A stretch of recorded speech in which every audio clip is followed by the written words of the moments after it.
So describe what your current job is there. I'm the detective sergeant in charge of the criminal investigations unit. And you investigate cold cases. Yes, one of our many hats. We investigate cold cases as well. Um, and when did you get the Jennifer Claybrook file? When I took over the unit in 2006, one of the first things that the sergeant at the time did, and uh, to his credit, was took me into the room where we keep all of our files and evidence and said, "Let me introduce you to Jennifer Claybrook. Let me introduce you to Nancy Pucci." So, which are two of our cold cases. Uh, my first job as an investigator was to read through those cases, read into the cases, look through the case files, uh, try to familiarize myself with them. He was retiring, and passing the mantle on to me for the responsibility for these cases. And I took them home with me. I studied them over the weekends. I tried to become as familiar with Jennifer, with their case, as I possibly could. Um, so, I guess you can say since April of 2006, it's been my case. And what were you thinking about when you read the case? What kind of things came to mind emotionally? First, what was it like reading about the murder of a 15-year-old? Well, the first thing that struck me was uh, thinking about the date. It was 1983, and remembering in 1983 that I was in middle school. So you kind of have to get beyond that as an investigator, or at least I did. As an investigator, I had to get beyond the fact that I was 13 when this happened, and you try to, hopefully through the case files, through the photographs, through the interviews, you can put yourself back there. And as time goes by, it gets harder and harder to do, but you can try to put yourself in 1983, try to remember, or you try to put yourself in these investigators' shoes, and you put yourself in the shoes of the victim, and you try to put yourself in 1983, or at least you try to remember what was going on in 1983. So that was really the first things that were going through my mind. And then in 1983, a lot of the people that were being interviewed at the time, we talked about high school students all the way up to adults, so you're putting 26 years on those people as well. So times change, people move away. Some of the challenges are just trying to, herd all these people into one direction. You try to eliminate any of the people that were eliminated at the first go-round of the investigation. So there's not a lot of duplication. Any of the obvious people that can be eliminated. I mean, obviously, if it's a cold case, there was never any definitive there was never any definitive suspect identified.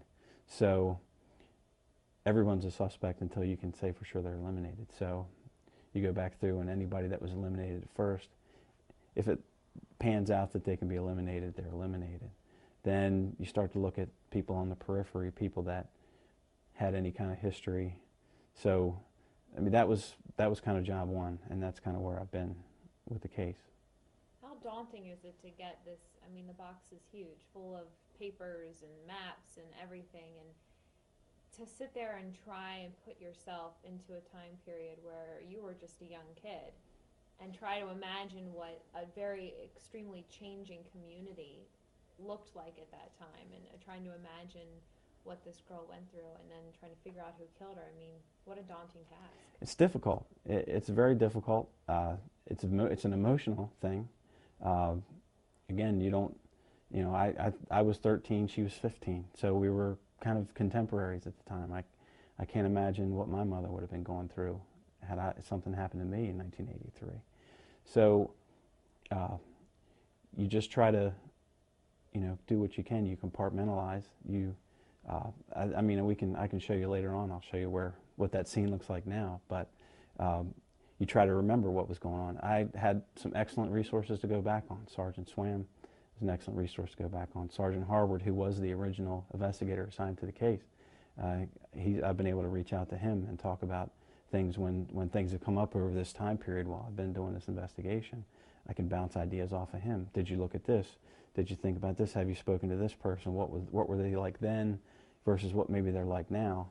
We can compare some things that have gone on in these people's lives over this period, because a lot of things happen over 26 years. So we can look at a person that might have been 17, 18, 21, 22 years old at the time. What's happened to them in the interim? You know, what have they done? Have they stayed in the area? Did they leave the area shortly after it happened? So all these things that we can try to develop, you know, suspects from that. What do you believe happened? Sergeant Swam says that he believed this was a very personal crime due to the nature of her death. After you read through the files, what kind of conclusions did you begin to draw? I agree with Joe. I think it was very personal. I think to be in that proximity with somebody and to take their life is a personal thing. It's, unless you're a straight sociopath, there has to be some sort of empathy. Everyone has it. And the only people that don't have empathy are sociopaths. So it had to be a very personal and a very close thing, a very intimate thing. So I believe that that's what it was. And something occurred in this transaction that led to Jennifer's death. Are there people that you've had to re-interview since you've taken on this case? Yes. And what happens when you interview somebody, 20-some years later? Are you interviewing them as a suspect? Are you interviewing them for information you don't think was grabbed before? It could be any combination of that. What has happened in my tenure as the investigator on this case, periodically things will come up. Around the anniversary, perhaps, oftentimes there's print media interest. The local paper here has contacted us on various times. In 2006, we had another homicide. After that homicide, of course, they start going through and they go, nobody's ever killed in Bel Air. When was the last time that happened? So then they start going through their archives and go, yeah, there was Jennifer Claybrook back in 1983.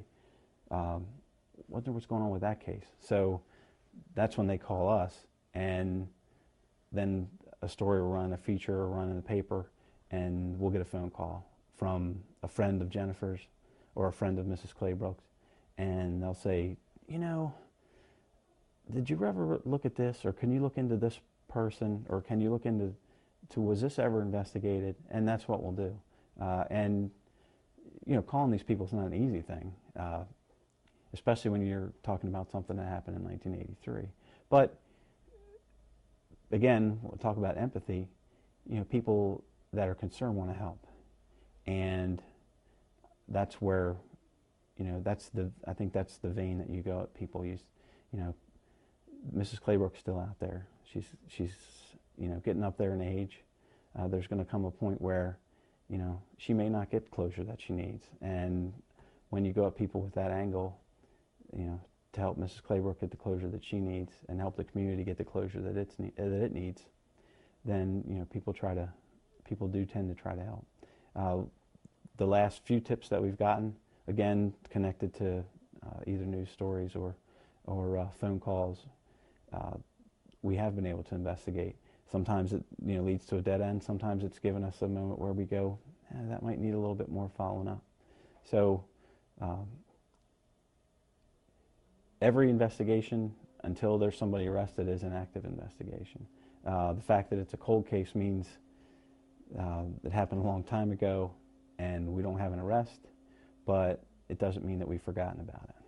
You've told me you still talk regularly with her mom, and what do you feel knowing you have this enormous weight on you, and she is entrusting this enormous weight on you of solving her daughter's murder? So still talking to her and having this responsibility, what is that like? Well, obviously it is a responsibility, and you do feel a duty. I feel a duty to any victim that reports a crime to the department that we investigate. You feel a special duty to somebody that's been a victim of this kind of loss, and especially a victim of this kind of loss where this much time has elapsed, and you want to do whatever you can. That being said, we are a small unit. and not a cold case unit per se. I'm in charge of investigating everything from bike thefts to murders. So there's been time issues, there's been manpower issues, but whenever something has come in and whenever there's been something that we can take action on as far as tips, as far as any kind of information or follow-up, then we're diligent about doing it. And I think that's our responsibility, is to diligently investigate any kind of lead that comes in until we can get it to some sort of conclusion. And I think that's, from my conversations with Mrs. Claybrook, and she understands that, and I think that she respects that we're doing what we can, and we're trying every tool in the toolbox to try to locate Jenny's killer. How is she now? She, as any mother would be, struggles with the loss of a child. Nobody wants to lose a child, and I'm a parent also, and I'd hate to see something happen to my son. So she's moved on as best she can, I believe. I don't want to speak for her directly, but she would like to get some closure, and I think we'd like to get closure for her. And she's obviously not here. This is too hard for her. And if you were kind of to speak on your behalf as the current detective and her behalf as a mother who may never find out what happens, and you were looking at the camera and somebody on the other end of that knows something, what would you want them to know on Mrs. Claybrook's behalf and on yours? Nobody deserves to have this happen to them. Nobody deserves to get killed. Nobody deserves to have a child taken from them. And if anybody has any kind of information about what happened to Jenny, they owe it to themselves, and they owe it to Mrs. Claybrook to tell us that information. Let us find out who did this to Jenny, and let us get some closure for Mrs. Claybrook so she can move on.